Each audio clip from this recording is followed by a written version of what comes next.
For years, I've always said that being in a band is about 30% awesome and 70% bullshit. And I still stand by that. However, I do think the awesome to bullshit ratio has been shifting slightly back and forth throughout the decades. And while the bullshit portion is always the larger sum, I actually think that there was a period of time where it was at its absolute lowest point and the awesome side was at its absolute highest. A sweet spot, for lack of a better term. I think that this was the closest thing to a golden age that musicians will ever experience. Today, I want to make the case that this sweet spot took place between the years 1999 and 2010, and subsequently pontificate on why those days are no longer with us. Not that I think our modern age is a particularly bad time to play live music, quite the contrary actually, but I do think the overall environment was a little bit better a couple of decades ago. So, here are my reasons for why I think the 2000s were the best era to be in a band. Reason 1, the attention sweet spot. During the early days of rock bands in the 1950s and 60s, it was pretty standard for local underground groups to mostly perform covers. You basically had to earn the audience's respect and attention first, and then maybe they'd let you bust out one or two original songs. But once the 80s and 90s rolled around, it started becoming more and more acceptable for brand new, unknown bands to come to the stage with full sets of original music. The community of people who had an appetite for hearing more obscure and underground music was growing into full-on subcultures, and so the more artistic original bands began to flourish. Once the 2000s came along, the variety of and appetite for new underground music was vast, and there were plenty of places to see it performed in any given city. But most importantly of all, normal people just went to shows. I remember back in 2006 when I was playing with my first band, Conniving Cadavers, I would often see people come out to watch live music alone, not knowing any of the bands or people at the club. They just wanted to see some music. There just wasn't anything better for them to do at home. Those sorts of people were a very important part of the nightlife scene. But once we got to the 2010s, things started to change. More and more things started competing for people's attention between streaming services and video games. Pretty soon there was just too many reasons for people to stay home on a Friday night. I actually think that I could probably make a separate video about how I think Netflix and the death of boredom in general are the root cause of so many of our societal problems.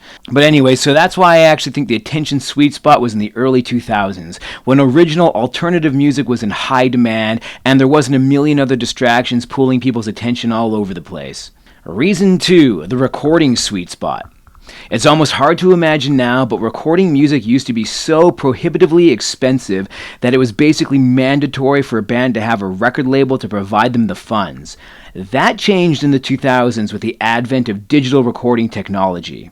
Back in 2006, Conniving Cadavers were able to record a full-length album at Echo Base Studios for about $1,500, and it sounded fantastic. It had become so much more accessible for bands like mine to put something out into the world, but there was still a small financial barrier of entry to keep the underground music scene from getting completely oversaturated and overwhelmed by new releases.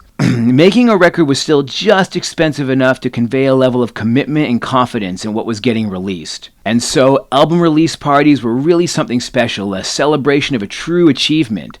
But around the 2010s, home studios became progressively cheaper, and pretty soon, it didn't take much at all for somebody to record a professional-sounding release. Eventually, it became expected of any half-serious band or artist to have at least some high-quality recordings available, making it no longer special but mandatory. And in my very controversial opinion, this has led to one of the biggest problems facing the entire domain of art: oversaturation. Audiences are now overwhelmed by choice, and anything in overabundance is inherently less valuable. It took a while for me to admit it to myself, but music has clearly less value than it did in the past, at least when it comes to its perception from the general public. However, overall, I still think the ability to produce quality recordings at a less expensive price point is a good thing. There is now lots of great music out there that would have otherwise never been produced if it wasn't for the relative ease of modern recording production. So I don't actually blame cheaper studio time for devaluing music. Instead, I point the finger at the internet itself. Reason 3, the distribution sweet spot. Before the internet came along, it was not only very costly and difficult to record music, but it was extremely hard to get it out to people. A band or artist basically had to have a record label distributing their albums and singles to various record stores across the world. Many record stores wouldn't even carry anything that wasn't provided to them by a record label, kind of as a form of quality control. So it was too difficult. A lot of great music went unheard thanks to this restrictive environment. However, here in the year of our Lord, 2026, I feel we've swung too far in the other direction. It is now too easy to distribute and access music. Something like 1 million new songs get uploaded to the streaming services every week. There is so little friction in the modern system that audiences are now drowning in an ever-expansive sea of mediocrity, trying to find something enjoyable. It has become so arduous to find anything worthwhile that many people just give themselves over to the algorithms to decide for them. Peer-to-peer music sharing used to be a really pro-social activity and something of a friend-building ritual, but now it's on the decline because everyone is able to silo themselves into personal niches, curated to them by the streaming services. Why listen to a friend's music recommendation when the algorithms will feed you exactly what you like to hear every single day? The modern system of music consumption is both efficient and convenient, and those are the killers of romance. So again, I think the best time for music distribution and access was back in the 2000s. This is before the big streaming services came along, but it was still easy enough for artists to get their music out to listeners via websites like MySpace and SoundCloud. But it wasn't too easy. People still needed to make some effort to find what they liked. They still needed to do some digging for the good stuff, and when they uncovered something cool, there was a sense of accomplishment, and they'd probably share it with their friends because no algorithm was going to do it for them. Whole communities got started this way. Reason 4, the promotion sweet spot. Probably one of my more controversial reasons for why I believe the 2000s was the best time for bands and artists has to do with how they were expected to promote themselves. See, here in the 2020s, artists are expected to treat promotion as part of the job. If you have any upcoming shows, then you absolutely have to push it on all your various social media platforms. And it's mandatory to be very active on all social media in general. You're expected to have a certain amount of followers and promote your art and events to them constantly. And if you choose not to participate in social media, then promoters will take notice and probably choose not to book you. However, back before social media became ubiquitous, music venues had to rely on their own promoters to handle the majority of promotion for their events. They do stuff like print posters, put ads in magazines, and use local radio. The bands weren't really expected to do very much promotion because beyond just telling their friends in person, there really wasn't any way they could. This was also helped by the fact that many more people would just randomly come to shows for no reason. Bars could often expect a certain amount of street traffic who wanted to just see live music, so they would need bands to accommodate that. People were just more willing to watch bands play that they didn't know or might not like because, like I said, it was just better than sitting at home. Reason number 5, the career sweet spot.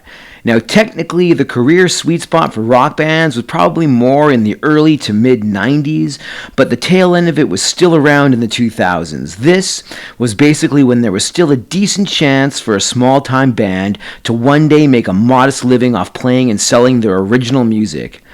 Back in the 90s and 2000s, there was a general sense that if you worked hard and your band just got good enough, then you could potentially get signed to a mid-sized record label and start making a middle-class income. The 90s was filled with bands like this. But now in the 2020s, the middle-class musician has all but disappeared. These days, if you're not a mega viral internet sensation, then you're probably deep in the trenches with everyone else.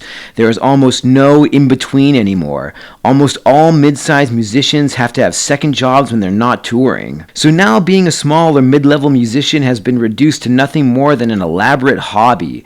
Don't get me wrong, it's a beautiful and life-enriching hobby, but it's still just a hobby with no real career prospects. This is a shame. A local rock band used to be a group of people who came together with a shared goal.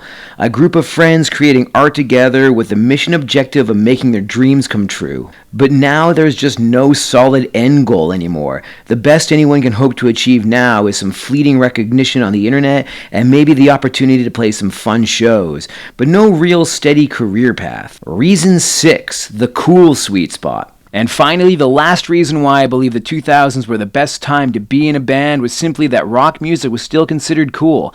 Heavy music was topping the charts back then, and society still admired rock stars. Nowadays, Dave Grohl is pretty much the last rock star that people still respect, and even he's on the chopping block. I was in high school during the 2000s, and everyone I knew had at least one band or artist who they followed and admired. From the jocks to the punks to the anime nerds, it was pretty standard for everyone to have a couple band posters on their bedroom walls. But these days, there is simply just more stuff competing for kids' attention. For many of them, music is just something that plays in the background of video games. But there's still definitely a scene of younger kids getting into bands, especially where I live in Calgary. But honestly, they kind of seem to be more of a niche, more of an exception to the rule. I don't know, I could be wrong about that. So that's my list. I know I probably come off pretty negative about the current state of local music, but that's really not what I'm getting at. I still think that being in a band and playing live music is a great way to exist in the modern world. It's still one of the coolest, most fulfilling hobbies there is. But it's not for the faint of heart, and it just seems like it involves a little more bullshit than it used to. But let me know what you think. Anyways, thanks for watching. All hail Megatron.